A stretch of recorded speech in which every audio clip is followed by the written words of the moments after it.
Harka fuune hordoftoota daawwattoota reedii Adam akkam nagaa keessanii nageenyi koo bakka jirtanitti sinaadha qabu jecha oduu atattamaa tokko isin biraan koo barbaada kan hundi keessan beekuu qabdanidha. Biyyoota kamiyyuu haa ta'u biyya addunyaa kanarra jirtan hunda kan dhagaa'uu qabdanidha.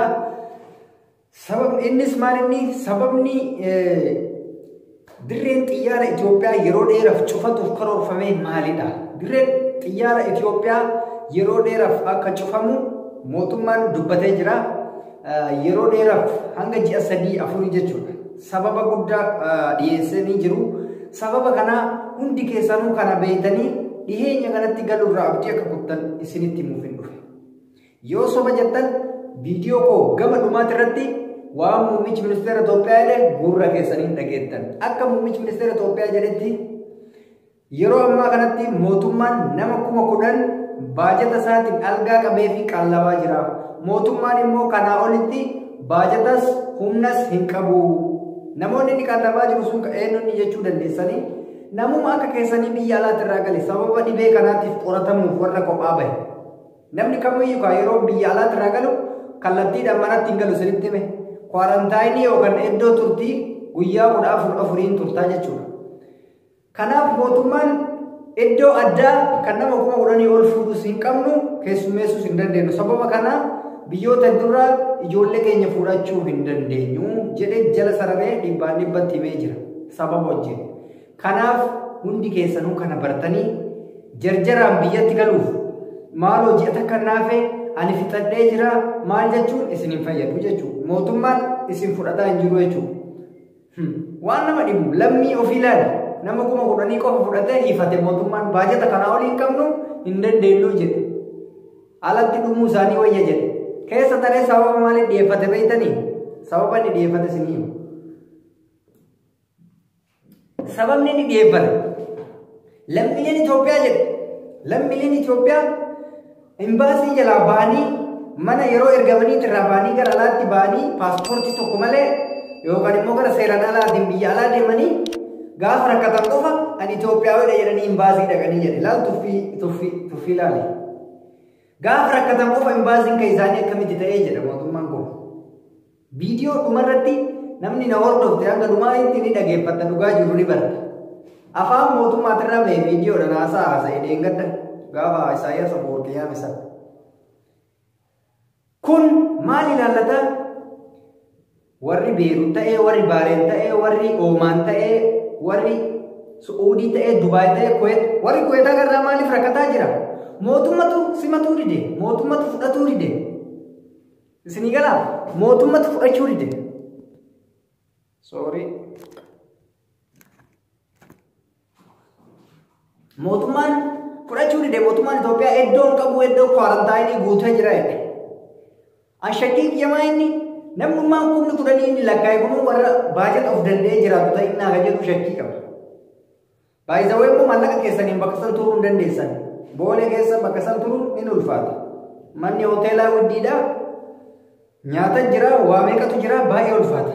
Kanaaf of eeggannoon isin godhuu qabdan. Bakkuma jirtanitti obsaan. Hanga wanti tokko cinatti bahee jedhutti obsa. Maal obboleeyyan koo obsa qabaadha. Dararaa isinirra gahaa jiru ni beekna. Rakkoo isin mudataa jiru ni beekna. Ijoolleen Kuweetaan gammaa badhetti akka sareetitti badhee rafaa jirti. Ilma namaa hanqatee kabajaa ilma namaa dhabdee akka sareetitti Kuweet keessatti badheerra diriirfattee rafaa jirti ijoolleen. Kuweet keessatti jechuun ilmi Oromoo, ilmi Itoophiyaa mootummaan dantaa isaan ittiin fuudhu tokkos hin qabaanne irras hin kaa'an. Yaa uummata, yaa namni afaan kiyya dhagaa jirtu hin jarjarin. Hunduu ni dabra. Rakkina amma keessa jirtullee ni darba. Dhugaadha rakkina ciccimaatu jira. Nama maallaqa malee hojjetaa jiru jira. Garuu yoo bakki galtuun hin jiraanne akkamiin galta? Mootummaan banaa hin jiru. Yeroo dhiyeenyatti banaa hin jiru. Rakkoo ofiitiif jedheeti bara rakkoo keessanii booka rakkoo dhibee kanaan seenaa. Amma akka inni dubbatarraa akka itti faame rakkoo dhibee osoo hin taane rakkoo achiittiif jecha achitti maallaqa achitti baasassantu garaa isaan nyaata. Malee sodaa dhibee karoora natti fakkaatu. Dhibee yoo taate Itoophiyaatti akkuma isin argitan namni akkuma hoolatii wal keessa yaa'aa jira. Mahalliin cufate takka hin jiru. Mana barumsaa qofa cufate Itoophiyaatti. Wanni biraa akkuma duraanitti waluma naggaadee waluma gurguraa jira. Supermarketii tokko cufan hoteelii tokko cufan nyaatamee dhugamaa jira. Gabaan gabayeeffamaa jira. Guyyaa jalqabaa tokko bichaa foormii godhan. Kaayyoon maalinni kaayyoo guddaan amma maalinni ummata biyya alaatti irraa galu kana baajata ittiin achi tursiisuun qabudha walumaa galatti. Mootummaan baajata ittiin achi tursiisuun qabu sababa jedhuuf lammiilee ofii biyya biraatti fixaa jira. Rakkoon Beeruut keessatti adeemsifamaa jiru, rakkoon Kuweet keessatti adeemsifamaa jiru, rakkoon Suudii keessatti adeemsifamaa jiru, rakkooleen biyyoota Arabaa hundatti adeemsifamaa jiru dhaga'uu dhabeetii miti. Quba qaba hunda isaatu mootummaa dubbatee jira inni itti gaafatamaan dhimma alaa obbo Gadduu ni beekanii isarraan na dhaqqabaa jedhu odeeffannoon isarraan na dhaqqabaa. Isarraan na dhaqqabaa jedhu. So kana hunduu osoo akkatti jiru rakkinni uummata keenya warra tuulamee taa'aa jechuudha. Deebiin biyyaan deebi'u, deebiin biyya alaan deebi'u, carraan yeroo rakkachuu qofa ta'e. Akka kun hin taaneef mataa keenya bakkuma jirrutti, sammuu keenya bakkuma jirrutti of qusannee hanga wanti hundi dabrutti obsaan dabarsuu. Obsa qabaachuu caalaa wanni nama baasaa jiru hin jiru.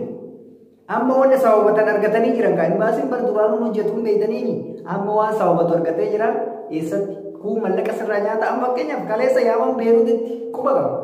Ijoollee amma dura doolaara 5,000 irraa fuudhan yaamanii jiran maqaa argisiisaniituma deebisan amma galtan jedhaniini waan bira fooyyee bira addaa waan addaa goone waraqata wayii kennaniif dhumate. Hin jiru fooyyeen sobaniitumaan akkas jedhanii malee gaafuma uummanni kun galuu jammaru galchan malee addatti waan isaan galchan hin jiru. Kuweetitti illee akkasuma jedhanii amma isin galchina bor isin galchina bootatu guute maalii jedhaniitumaan sharaafanii uummanni akka horiititti dhibee uummat gizee dhibee kana warra ciciisaa akka horiititti. Su'uudha rabiilleen akkasuma ijoolleen Habashaa wayii achirra dabarsaarti afaan Oromootti yoo darbu hin dhageenye. Hidhaa keessatti shamaa jirti ijoolleen hin baasin achi keessaa baasaa jiru hin jiru. Shumeessi keessatti hidhaa Shumeessi keessatti ijoolleen shamaa jirti. Oo'an shamaa jirti. Ajaawanii achi keessatti gajabaa jiran jechuudha. Dubaay keessatti warra gaafa inni deeme mormii irratti adeemsa hidhame hanga ammaatti hidhaa keessa jirti gara takka hin baane.